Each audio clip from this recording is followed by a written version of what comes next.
إن الحمد لله نحمده ونستعينه ونستغفره ونؤمن به ونتوكل عليه ونعوذ بالله من شرور أنفسنا ومن سيئات أعمالنا من يهده الله فلا مضل له ومن يضلله فلا هادي له وأشهد أن لا إله إلا الله وحده لا شريك له وأشهد أن سيدنا ومولانا محمدا عبده ورسوله أما بعد فإن خير الحديث كتاب الله وخير الهدي هدي محمد صلى الله عليه وسلم وشر الأمور محدثاتها وكل محدثة بدعة وكل بدعة ضلالة وكل ضلالة في النار فأعوذ بالله السميع العليم من الشيطان الرجيم من همزه ونفخه ونفثه بسم الله الرحمن الرحيم قاف والقرآن المجيد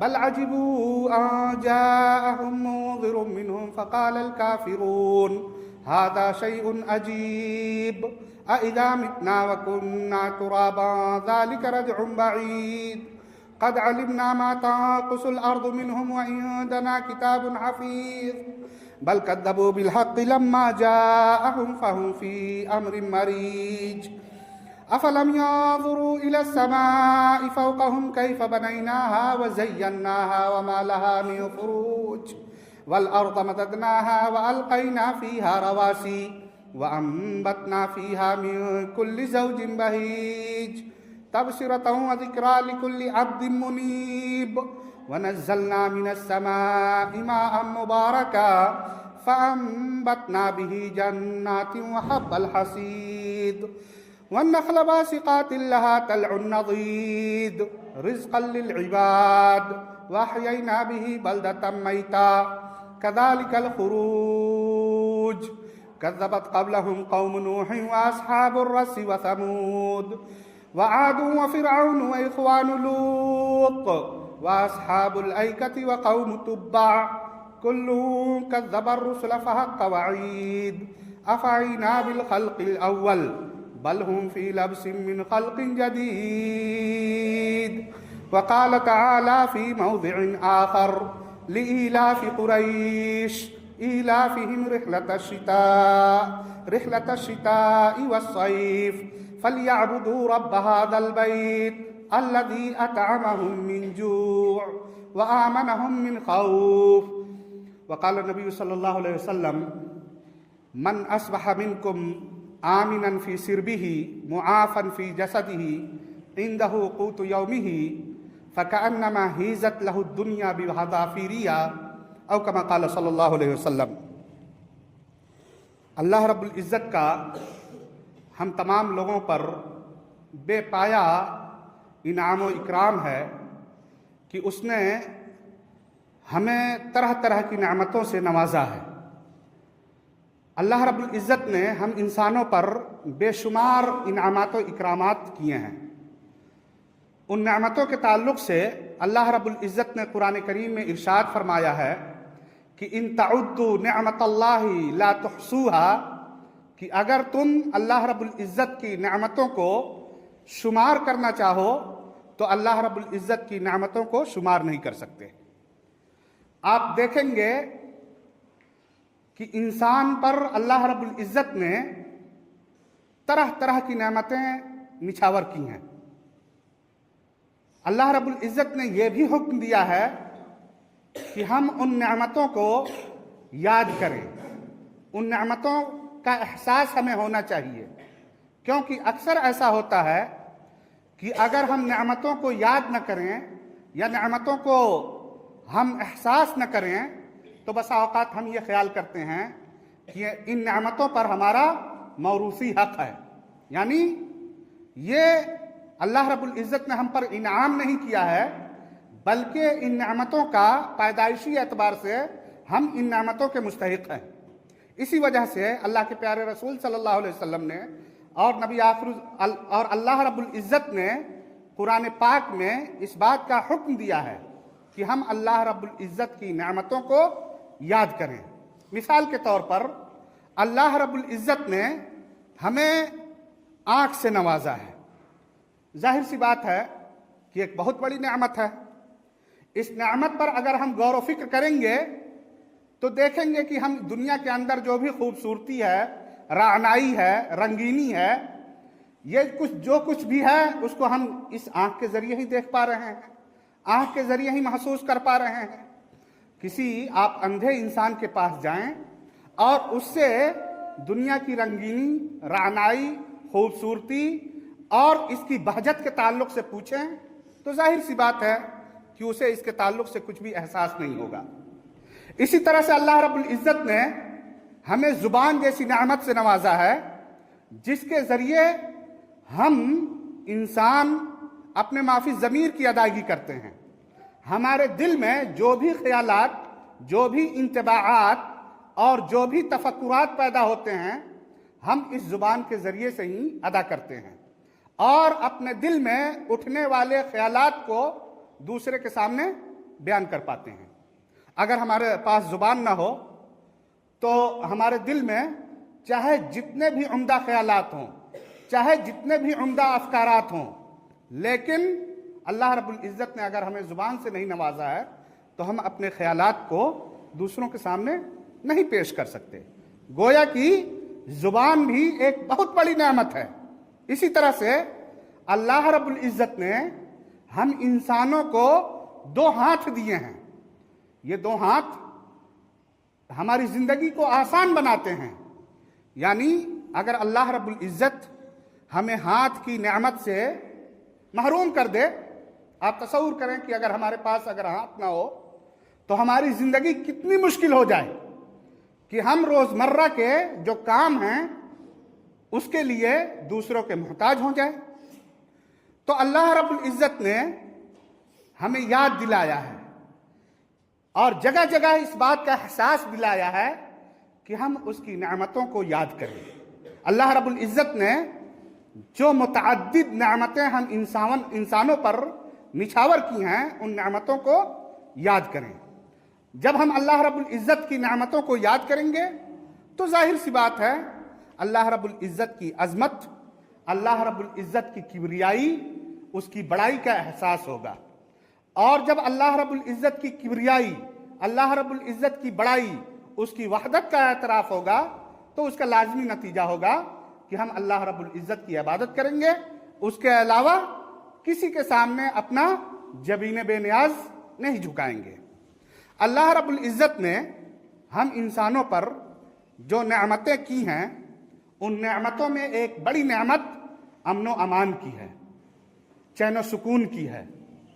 यानी अल्लाह रब्बुल इज़्ज़त ने हमें चैन व सुकून से नवाजा है, इत्मीनान से नवाजा है। हम सुकून से चल करके अपने घर से निकलते हैं, मस्जिद आते हैं, चैन व सुकून के साथ अपने घर से निकलते हैं, वर्क प्लेस पर जाते हैं, चैन व सुकून से निकलते हैं, अपनी ऑफिस जाते हैं। गोया कि अल्लाह रब्बुल इज़्ज़त ने अमन व सुकून और इत्मीनान की जो नेमत हमें नवाजा है ये बहुत बड़ी नेमत है। आप इस नेमत के ताल्लुक से किसी ऐसी जगह जा कर के पूछें जहाँ पे जंग हो रही हो, जहाँ पे लड़ाई हो रही हो, जाहिर सी बात है कि वो लोग इस नेमत के बारे में आपको बताएंगे कि अमन व सुकून एक बहुत बड़ी नेमत है। हाज़िरीन किराम, कहने का मकसद यह है कि अल्लाह रब्बुल इज़्ज़त ने हमें अमन व सुकून जैसी नेमत से नवाजा है। अल्लाह रब्बुल इज़्ज़त ने सूरह कुरैश के अंदर इसी बात को बयान किया है। अल्लाह रब्बुल इज़्ज़त ने कुरैश को 2 सफ़रों की गारंटी अदा की थी। कुरैश को 2 सफ़रों की गारंटी अदा की थी। साल के अंदर एक बार वो यमन का सफ़र किया करते थे, गर्मी के मौसम में यमन का सफ़र किया करते थे, और दूसरी मर्तबा ठंडी के मौसम में वो शाम का सफ़र किया करते थे। हम सभी जानते हैं कि नबी अकरम सल्लल्लाहु अलैहि वसल्लम की आमद से पहले अरब की हालत कितनी ख़राब थी। उस वक्त रास्ते बिल्कुल मामूल नहीं थे, बल्कि कज़्ज़ाक, लुटेरे हर रास्ते पर हुआ करते थे और हर तरह के काफिलों को लूट लिया करते थे। लेकिन उसके बाद भी अल्लाह रब्बुल इज़्ज़त ने कुरैश को नेमत अमन से नवाजा था, अमन की नेमत से कुरैश को नवाजा था। چونکہ وہ خانہ کعبہ کے محافظ تھے، متولی تھے، اسی وجہ سے جب وہ ان راستوں سے گزرتے جن راستوں پر لٹیرے ہوتے، قزاق ہوتے، ڈاکو ہوتے، تو لٹیرے اور ڈاکو قریش پر حملہ آور نہیں ہوا کرتے تھے۔ کیوں؟ اس وجہ سے کہ ان کا تصور یہ تھا کہ یہ خانہ کعبہ کے محافظ ہیں، یہ خانہ کعبہ کے محافظ ہیں، گویا کہ خانہ کعبہ کے طفیل میں قریش بد امنی سے محفوظ تھے۔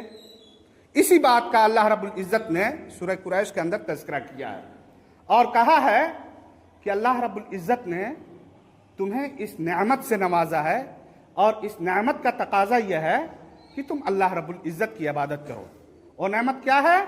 کہ اطعمہم من جوع وآمنہم من خوف، کہ تمہیں ایسے وقت میں جبکہ پوری دنیا بھوکی پیاسی ہے، نان شبینہ کی محتاج ہے، اس وقت اللہ رب العزت تمہیں روزی دیتا ہے، تمہیں مال و دولت سے نوازتا ہے کہ تم آسانی سے کھا پی سکو، اپنی زندگی گزار سکو، اور اسی طرح سے اللہ رب العزت نے تمہیں بد امنی سے محفوظ کیا ہے، یعنی امن و امان کی دولت سے نوازا ہے۔ گویا کہ اللہ رب العزت کی نگاہ میں امن و امان کی بہت زیادہ اہمیت ہے۔ اسی وجہ سے اللہ رب العزت نے قریش پر اس نعمت کا تذکرہ کر کے ان سے مطالبہ کیا ہے کہ اس کے بدلے میں تمہیں چاہیے کہ تم میری عبادت کرو، اس گھر کے رب کی عبادت کرو جس کے طفیل قزاق لٹیرے تمہیں لوٹتے نہیں ہیں۔ حاضرین کرام، اللہ کے پیارے رسول صلی اللہ علیہ وسلم نے ایک صحیح حدیث میں ارشاد فرمایا ہے کہ اللہ رب العزت نے قریش کو 6 بڑی بڑی نعمتوں سے نوازا تھا۔ قریش کو یعنی قبیلہ قریش کو اللہ رب العزت نے 6 بڑی بڑی اور عظیم نعمتوں سے نوازا تھا۔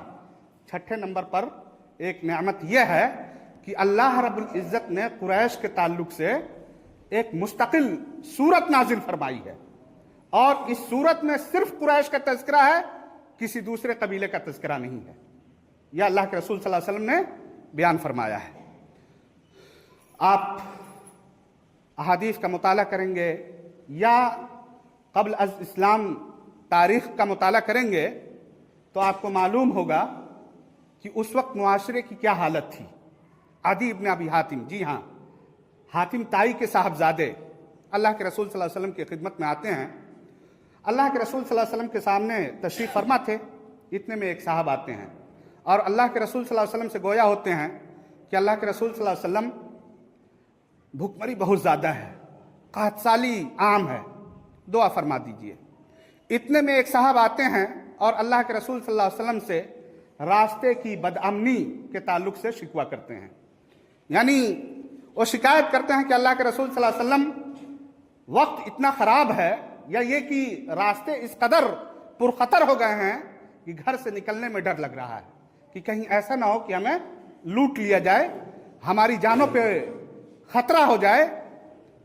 اللہ کے رسول صلی اللہ علیہ وسلم کچھ دیر خاموش رہے اور اللہ کے رسول صلی اللہ علیہ وسلم نے عدی بن ابی حاتم رضی اللہ تعالیٰ عنہ کو مخاطب کر کے پوچھا کہ عدی بن ابی حاتم، کیا تم نے حیرہ کا نام سنا ہے؟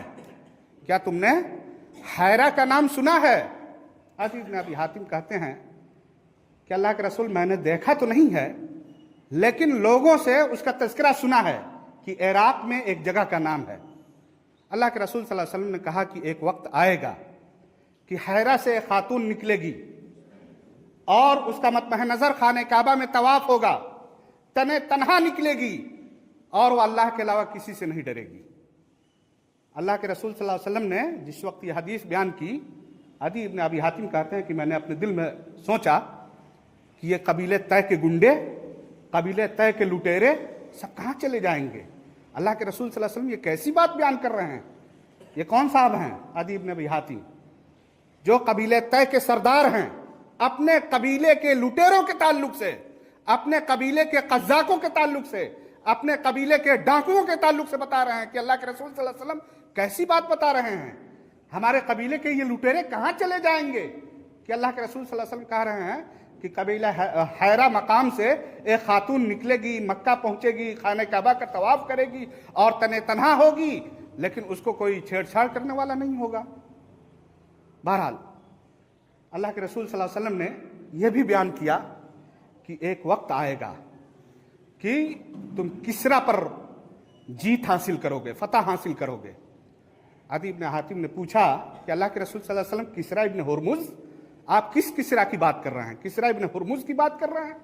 अल्लाह के रसूल सल्लल्लाहु अलैहि वसल्लम ने कहा कि जी हाँ, उसी किसरा इब्न हुर्मुज की बात कर रहा हूं।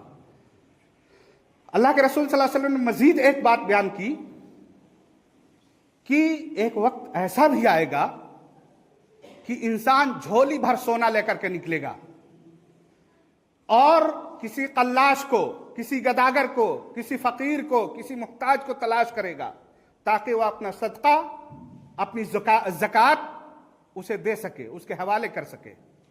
लेकिन वो किसी ऐसे शख्स को नहीं पाएगा जो उसकी ज़कात का मुस्तहिक हो, उसके सदक़े का मुस्तहिक हो। आदि इब्न अबी हातिम रज़ियल्लाहु ताला अन्हु बयान करते हैं कि अल्लाह रब्बुल इज़्ज़त ने मेरी उम्र दराज की, यानी मैंने लंबी उम्र पाई। मैंने देखा कि वाकई हैरा से खातून निकलती है, खाने काबा यानी मक्का में पहुंच करके खाने काबा का तवाफ करती है और वो सिर्फ अल्लाह से डरती है, अल्लाह के अलावा किसी से उसे कोई खदशा नहीं होता और उससे कोई तारुज नहीं करता है। गोया कि अल्लाह के रसूल सल्लल्लाहु अलैहि वसल्लम की इस पेशन गोई को अदी इब्न अबी हातिम रज़ियल्लाहु ताला अन्हु ने उसी जमाने में सच्चा पाया। इसी तरह से अदी इब्न अबी हातिम रज़ियल्लाहु ताला अन्हु कहते हैं कि मैं उस लश्कर का हिस्सा था, मैं उस लश्कर का हिस्सा था जिस लश्कर ने किसरा इब्न हुर्मुज के मकानात पर, महल्लात पर, मुल्क पर, उसके शहर पर हमला किया और उसे तख्त ताराज किया। गोया कि ये दो पेशन गोइयां अल्लाह के रसूल सल्लल्लाहु अलैहि वसल्लम के ज़माने में सादिक हुई और हर्फ बहर्फ सादिक हुई। और उसके बाद अदी इब्न अबी हातिम ने बयान किया अपने शागिर्दों से कि शायद तुम लोगों की उम्रें दराज हो और तुम लोग लंबी उम्रें पाओ, और तीसरी बशारत भी अपनी ज़िंदगी में तुम लोग महसूस करोगे, देखोगे कि अल्लाह के रसूल सल्लल्लाहु अलैहि वसल्लम की ये बशारत भी हर्फ बहर्फ सादिक आएगी। क्योंकि अल्लाह के रसूल सल्लल्लाहु अलैहि वसल्लम सादिकुल मसदूक थे। अल्लाह के रसूल सल्लल्लाहु अलैहि वसल्लम कोई भी बात अपनी तरफ से नहीं बोला करते थे। मा यंतिकु अनिल हवा इन हुवा इल्ला वह्युन युहा। अल्लाह के रसूल सल्लल्लाहु अलैहि वसल्लम कोई भी बात अपनी तरफ से नहीं बोलते थे, जो भी बात बोलते थे वही हुआ करती थी। इन तक़व्वल अलैना बादल अकाविल लक़ताना मिनहुल वतीन, कि अगर रसूल अकरम सल्लल्लाहु अलैहि वसल्लम, अल्लाह रब्बुल इज़्ज़त कहता है कि अगर नबी अकरम सल्लल्लाहु अलैहि वसल्लम हम पर कोई इल्ज़ाम धरें तो हम आपके शहरक को काट दें, आपको हलाक कर दें, आपको बर्बाद कर दें।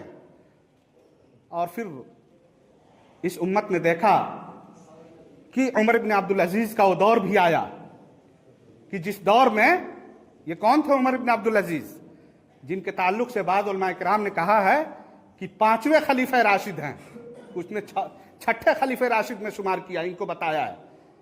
और आपने वो मशहूर वाक़या सुना होगा कि उमर बिन खत्ताब रज़ियल्लाहु ताला अन्हु एक मौके से अपने रआया की खबरगिरी के लिए रात में निकले तो एक माँ और बेटी बातें कर रहे थे कि दूध में पानी मिला दो।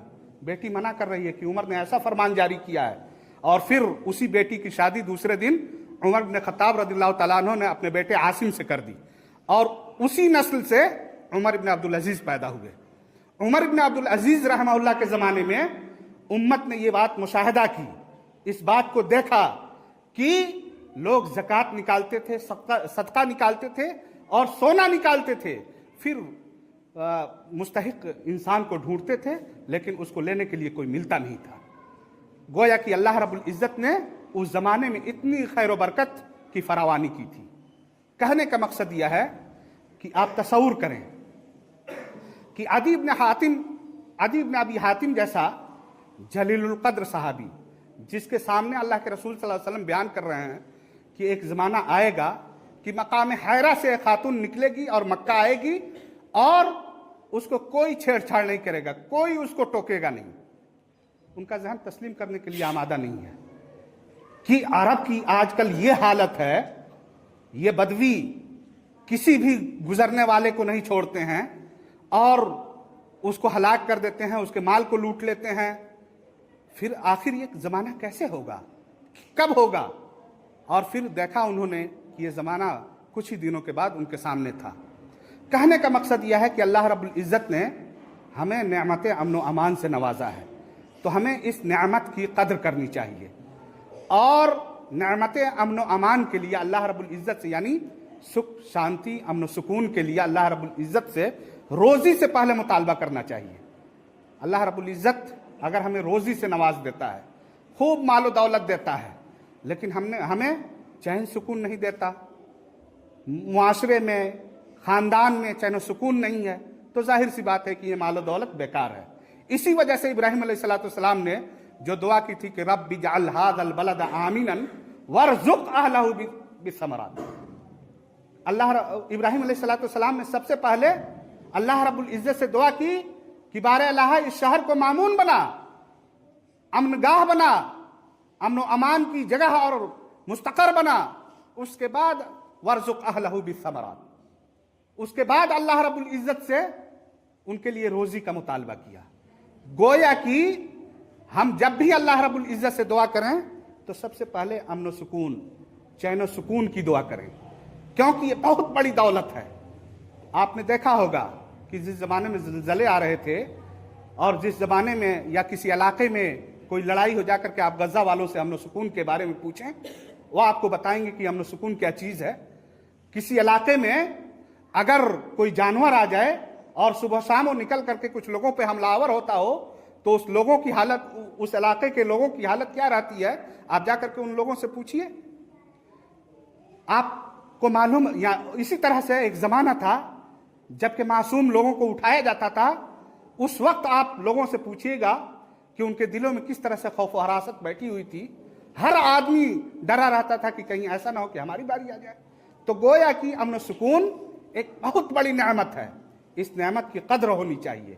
इसी के ताल्लुक से नबी अकरम सल्लल्लाहु अलैहि वसल्लम ने बयान फरमाया कि मन अस्बह मिनकुम आमिनन फी सिरबिही, आमिनन फी सिरबिही मुआफन फी जसदिही इंदहु क़ूतु यौमिही फकअन्नमा हिज़त लहु दुनिया बिहज़ाफ़िरिया, कि अगर कोई शख्स अपने घर में पुरअमन हालत में सुबह करता है, उसे किसी चीज़ का अंदेशा नहीं है, डर नहीं है, और इसी तरह से मुआफन फी जसदी, सेहतमंद है, किसी तरह की कोई उसे बीमारी नहीं है।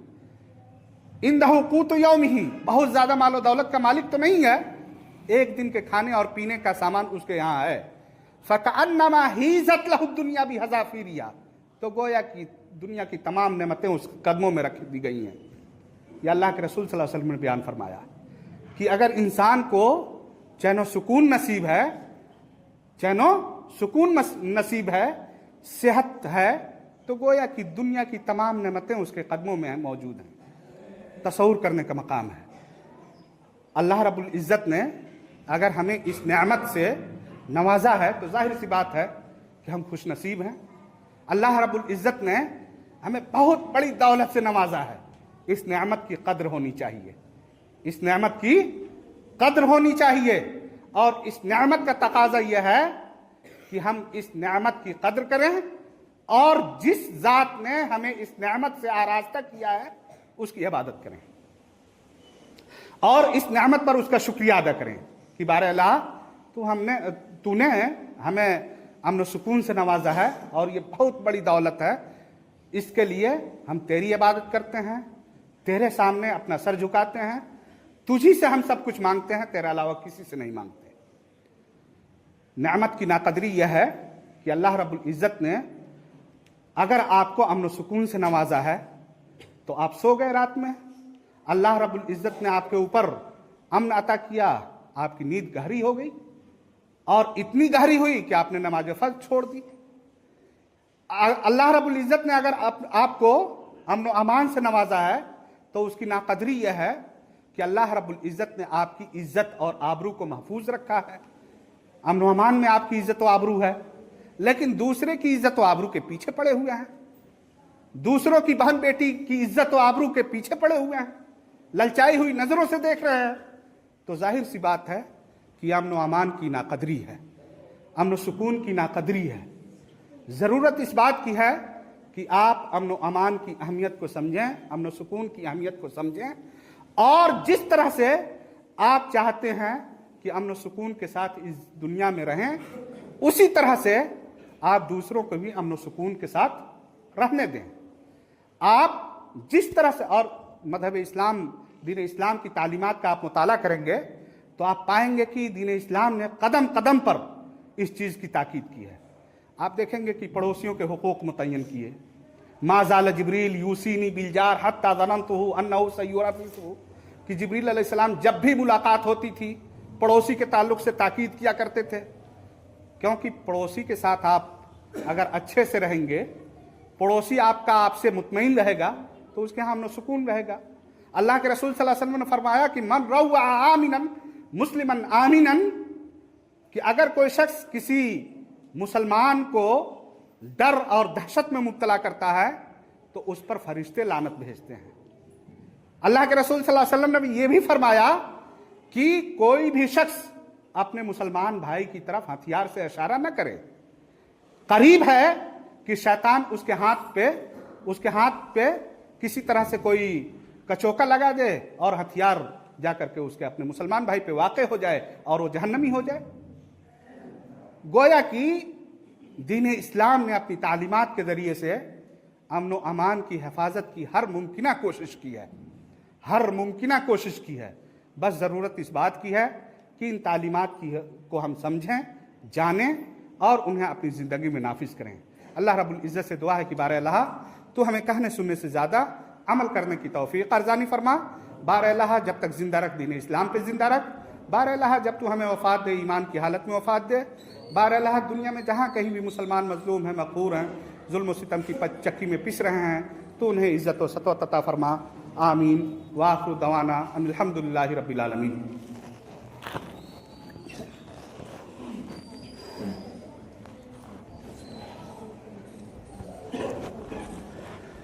ان الحمد للہ نحمده ونستعینه ونستغفره ونؤمن به ونتوکل علیہ ونعوذ باللہ من شرور انفسنا ومن سیئات اعمالنا من يهده الله فلا مضل له ومن يضلله فلا هادي له واشهد ان لا اله الا الله وحده لا شريك له واشهد ان سيدنا ومولانا محمدا عبده ورسوله اما بعد فان خير الحديث كتاب الله وخير الهدي هدي محمد صلى الله عليه وسلم وشر الأمور محدثاتها وكل محدثة بدعة وكل بدعة ضلالة وكل ضلالة في النار فأعوذ بالله السميع العليم من الشيطان الرجيم من همزه ونفخه ونفثه بسم الله الرحمن الرحيم إن الله وملائكته يصلون على النبي يا أيها الذين آمنوا صلوا عليه وسلموا تسليما اللهم صل على محمد وعلى آل محمد كما صليت على إبراهيم وعلى آل إبراهيم إنك حميد مجيد اللهم بارك على محمد وعلى آل محمد كما باركت على